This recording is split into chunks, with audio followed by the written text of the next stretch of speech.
Some years passed with the same pistols wearing new names, but this year, something snapped. In 2025, a few handguns didn't just sell, they rewrote the entire rulebook. Dealers couldn't stock them fast enough, range instructors rebuilt their drills for them, even the old-timers who swore by steel had to admit the market shifted. You feel it when you pull the trigger. The sound, the recoil, the control. It's like the whole industry took a step forward overnight. These aren't upgrades, these are the guns that changed the game. And if you've been sleeping on what's really happening in 2025, you're about to wake up fast.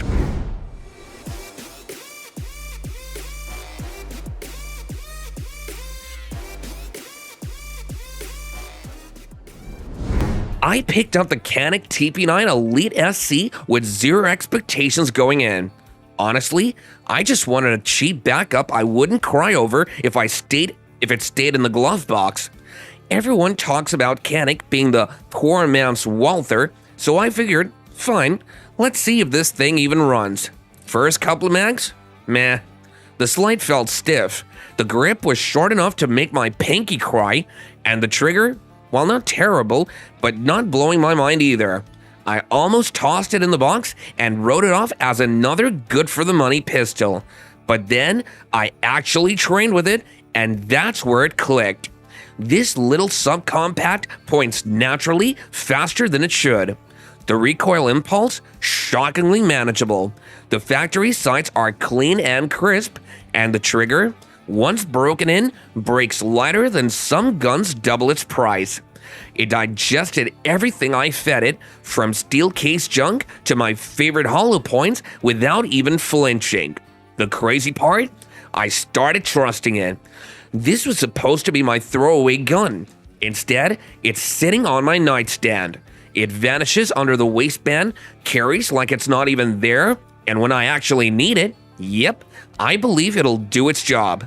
It still feels weird admitting this, but the budget Canik punched way past a few of my serious guns. It may not be pretty and fancy, but every time I pick this baby up, I remember why I kept it, because it just plain works. I'll admit, I walked past the P10C for months. Another polymer striker fired, I thought. Sleek, tactical looking, plenty of hype online, but I've been burned before. Big claims, small results. Then, a buddy brought one to the range in Austin. I figured I'd humiliate it, give it a few rounds, nod politely, and just move on.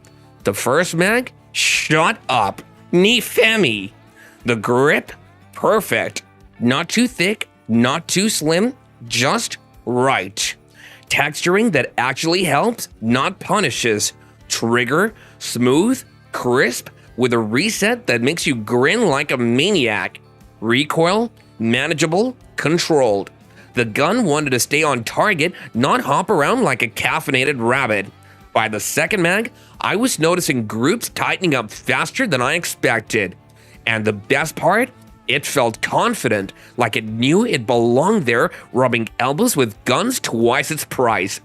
A neighbor, a Glock loyalist for life by the way, watched me run a few mags. He was quiet, just leaning against the barricade. I could see the gears turning. By the end, he muttered, "Okay, I see why people talk about this thing." By the fourth mag, I realized I hadn't blinked, hadn't cursed, hadn't adjusted my grip.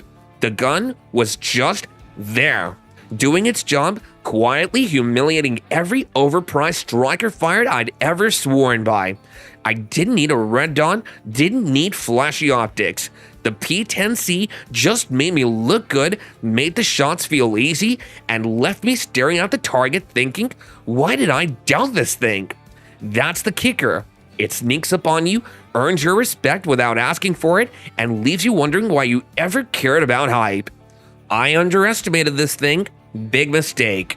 And now, I catch myself reaching for it more than some of the bigger names I used to swear by. The CZ P10C doesn't ask for attention, it earns respect, quietly, efficiently, and every single time you pull the trigger. Everyone talks about polymer, lightweight, carry-friendly, this or that. I didn't care. Steel, too heavy. Old school, too slow. And then my buddy dropped an SP01 tactical on the bench, big, black, and screaming classic. I scoffed. First few rounds, my hands ached. Recoil felt sharp, the slide wasn't light, the frame wasn't forgiving. I thought, yep, this is a relic. Pretty to look at, useless to carry. I almost handed it back, shaking my head. Then something changed. I ran another mag, the recoil flattened, the grip fit like it was carved for my hand. The trigger had that perfect blend of resistance and smoothness that told me this is serious. I kept shooting, annoyed that I was actually enjoying it. A neighbor, die-hard polymer fan who never touches steel, watched silently. After 3 mags, he muttered, "Okay, that's actually good." And he was right. It felt alive, precise, and unflinchingly reliable. It's not sleek or even trendy, doesn't need optics or red dots to impress either, but in its weight, its balance, its unapologetic steel construction, it teaches you respect, and it makes you rethink everything you assumed about polymer supremacy. I left the range conflicted. I hated admitting it, but I wanted one. Not because it was shiny or flashy, but because it proved that old school full steel guns could still school the new school shooters. The CZ75 SP01 Tactical doesn't care if you doubted it, it just shows up, performs, and quietly makes you eat your words. I'll be honest, the first time I picked up the Ruger American pistol, I didn't expect much. It felt like holding a brick with a trigger, chunky grip, blocky slide, and none of that sleek, sexy look you get with a Glock or a SIG. Even some buddies at the range laughed, calling it the SUV of pistols. Not exactly a confidence booster, but here's the thing. Once I sent a few rounds down range, my opinion flipped. The recoil, softer than I expected. The trigger, a little stiff at first, sure, but it broke clean and reset fast enough to keep me smiling. That clunky frame suddenly made sense. It soaked up recoil like a sponge, letting me keep sights on target without fighting the muzzle. One day, a buddy with a Glock 17 wanted to run a side-by-side test. We swamped, shot a few mags each, then looked at our targets. My Ruger groupings were tighter and cleaner. He just stared at the paper, then the gun, and finally said, "Huh, didn't see that coming." Neither did I, buddy. It's not the prettiest pistol, and it won't win any points in a gunshot beauty contest, but in a real-world setting, dirty hands, long sessions, even one drop in the mud, it'll keep running without a hiccup. Reliable, steady, and surprisingly accurate. Sometimes the guns that look the least impressive end up teaching you a valuable lesson. The Ruger American happens to be one of them.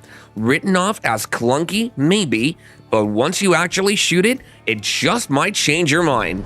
I wasn't supposed to like this one. Honestly, I rolled my eyes when a buddy handed it over to me. Effin' 509 compact MRD, he said like it was a big deal. I'd heard the hype. Optics ready, compact, supposedly a beast in a small package, yeah. I've seen a lot of small guns promise the world and underdeliver. First mag, I wanted to toss it across the range. The trigger felt gritty, the slide had more resistance than it should, and the grip, weirdly blocky. I was ready to write it off and move on. But then I mounted the dot and everything changed. The gun transformed from awkward to absurdly capable. Recoil flattened out, muzzle stayed dead on, and I was drilling targets faster than I thought possible. That little red dot, a revelation. Controls fell naturally under my hands. It ran dirty ammo like it didn't even notice.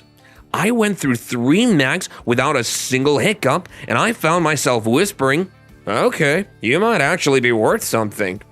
Here's the kicker. I almost wanted to hate it. It's compact, modern, and could have been just another optics-ready novelty, but it's not. It's reliable, It's consistent, and it's one of those guns that makes you rethink your carry setup without trying to impress anyone. My buddy, the same guy who swore by 1911s and scoffed at polymer, quietly nodded after shooting a few mags. That's when I knew. This little MRD isn't just hype, it's a serious shooter hiding in plain sight. Now, I grab this more than my usual carry when I want a no-nonsense, get-it-done-right gun. It doesn't look flashy, it doesn't beg for likes, but it quietly outperforms the more expensive and prestige guns when nobody's watching. And that's the part I respect the most. This one made me stop mid-mag and stare. Not because it looks different, it does, but that's the least impressive part. The PDP is built to make you rethink everything you thought you knew about striker-fired pistols. Grip angle finally feels right. Trigger, crisp, with a reset that slaps you awake. Recoil, tamed like it's been through some sort of anger management program. I ignored it at first, thought it was just another optic-ready wannabe, the kind of gun that gets talked about online but never gets real work done. Then I ran a few mags and I shut up real fast. It's like Walther studied every complaint about pistols in the past decade and said, yeah, we'll fix that.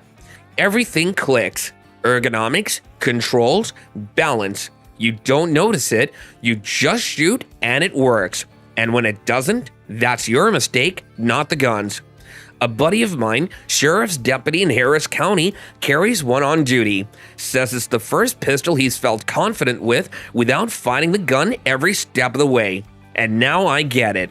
I've defended my Glocks like a religion, but this, same reliability, same footprint, only smarter, smoother, and sharper. I tried real hard to find a flaw, but couldn't.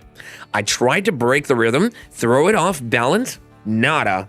Shot until I ran out of excuses. The only reason I don't carry it daily? Pride. Admitting the PDP is better than your old standby means admitting you've been settling, and that's a fight I'm not ready to lose. Sorry. Alright, now let's kick this off with something most folks sleep on, the Beretta APX A1. Now I already know what some of you are thinking. Beretta? Isn't that just the M9 guys?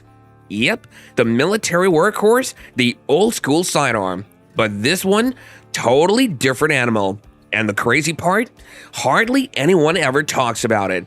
I picked one up down in Houston after a buddy wouldn't shut up about it. I'm gonna be real with you, I didn't expect much. But the first few mags in, I had to stop and just laugh. Smooth cycling, controllable recoil, and the trigger, man, better than most striker-fired guns in its class. Flat-faced, crisp break, short reset. Glock should take notes here. The ergonomics are what surprised me most. That frame, it just locks in the hand. No awkward angle, no blocky feel. It's like Beretta actually listened to shooters for once. Add in the aggressive slide serrations and optics-ready cut, and suddenly you've got a gun that feels modern, not recycled. And here's the kicker: price point. You're not paying Gucci gun money. Most shops have it around the mid-$400. That's ridiculous for the kind of performance you're getting. Look, it may not be flashy, and it doesn't get the same cult following as a Glock or SIG, but I'll tell you this. Every single person I've let run mine walked away surprised. It's one of those pistols you overlook until you shoot it, and then it sticks in your head. So yep, Beretta might not be topping the YouTube charts with this one, but the APX A1, quietly, it's one of the best underrated 9mm you can snag in 2025. And trust me when I say, the next pistol I'm going to talk about, it only gets spicier. Smith & Wesson. You hear that and you think polished marketing, overpriced hype, maybe a safe queen. Look, I get it. I've handled the polymer M&Ps. Some are fine. Some, you know what, let's not talk about the ones that made me question my life choices. So when a buddy of mine handed me the MP9 2.0 compact metal, I was ready to groan. The first thing you notice is the weight. Solid, not cumbersome, but it tells you this is serious. You feel it in your hands and your brain goes, oh, okay, you're not messing around. The slide moves like it was machined by someone who actually cared. No chalky plastic, no mushy nonsense. Grip texture, aggressive enough to tell your hand who's boss, but it doesn't shred you like a cheese grater. I ran the first mag cautiously. The trigger, snappy, clean break, short reset. I thought, maybe this isn't so bad. By mag 3, I was smiling. Mag 5, I almost laughed at how much smoother it felt than the $1,200 1911 sitting in my safe. My buddy, the die-hard polymer guy, borrowed it. 15 rounds later, he handed it back without a single joke. Just a nod, respect earned.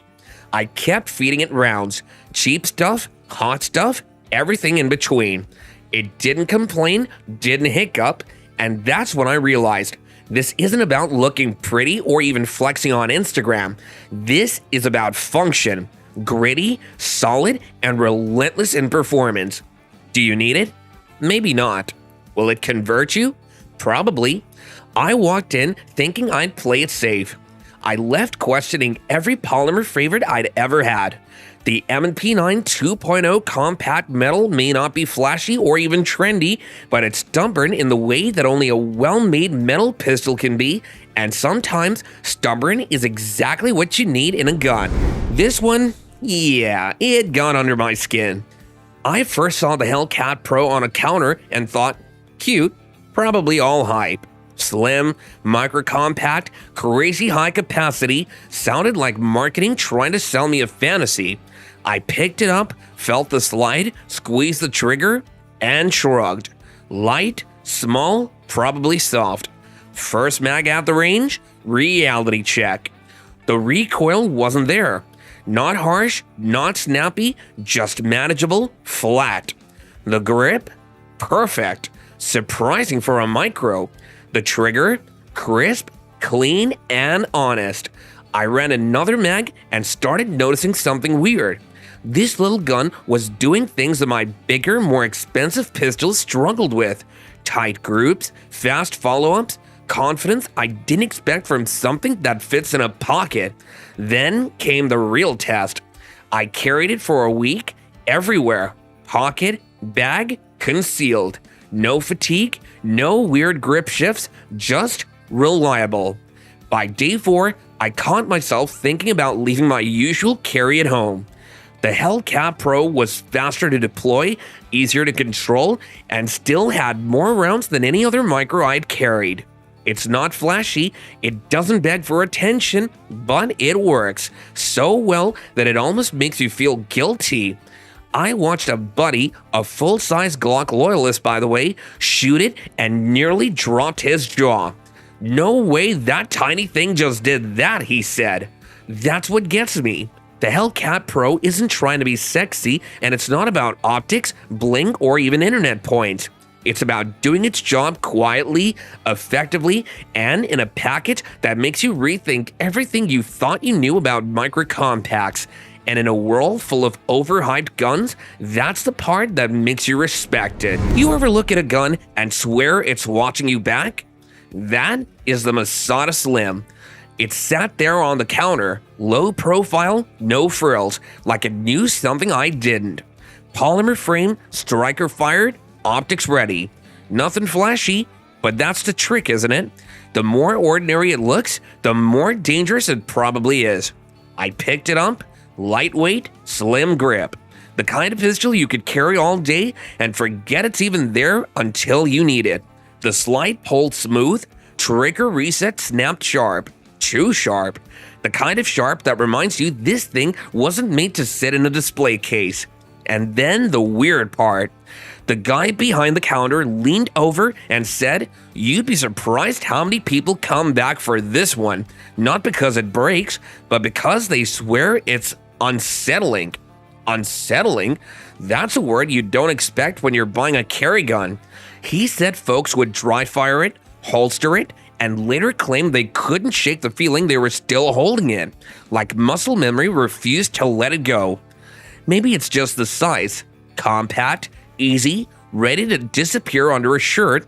Maybe it's the fact that it holds 13 rounds when something this small should hold half that. Or maybe it's because when you handle it, you realize you're running out of excuses. This isn't supposed to be here. Not at this price, not with these features, not with this presence, but it is. And the Masada Slim doesn't care if it makes your skin crawl. There was a guy in my old neighborhood who swore by his Rock Island Armory SDK 100, drove a beat-up Ford Ranger, carried it every day, and wouldn't touch anything that cost more than a week's groceries. One afternoon, I asked why he trusted it when fancier options sat on the shelf. He looked me dead in the eye and said, "Because it never quits on me." And that stuck with me. Back then, you could find an SDK 100 for around $279, full size, 16+1 capacity, stainless slide, decent sights. No gimmicks, no optics, no flashy marketing. Just a solid hammer-down gun that kept running even after years stuffed in cheap holsters, tossed in the back of trucks, and ignored by anyone who judged it by looks. The trigger was gritty and the grip was basic, but you learn it, you adapt, and suddenly you're not noticing the flaws, you're noticing trust. Like a worn pair of boots you refuse to replace because they just work. And here's the bonus, the SDK 100 still surprises. Even compared to pricier hyped up guns, it performs. People underestimate it, they laugh at the hybrid design, but when it matters, it doesn't fail. That kind of grit and reliability, that's what changes your mind about what a budget gun can really do. The Rock Island Armory SDK 100 may not be flashy, and it doesn't have to be. It just shows up and works. When people look back at 2025, they'll remember it as the year the pistol roll turned a corner. Some of these guns rewrote expectations, some humbled the big names, and a few started whole new conversations that won't die anytime soon. Every model here earned its place by doing more than impressing. They shifted belief. If you still think nothing new matters, watch the recoil of these legends again. The truth's right there in the smoke. History doesn't wait for permission, and neither do these handguns. The ones that changed everything are the ones still shaping what's next. This is your boy Steve, signing out.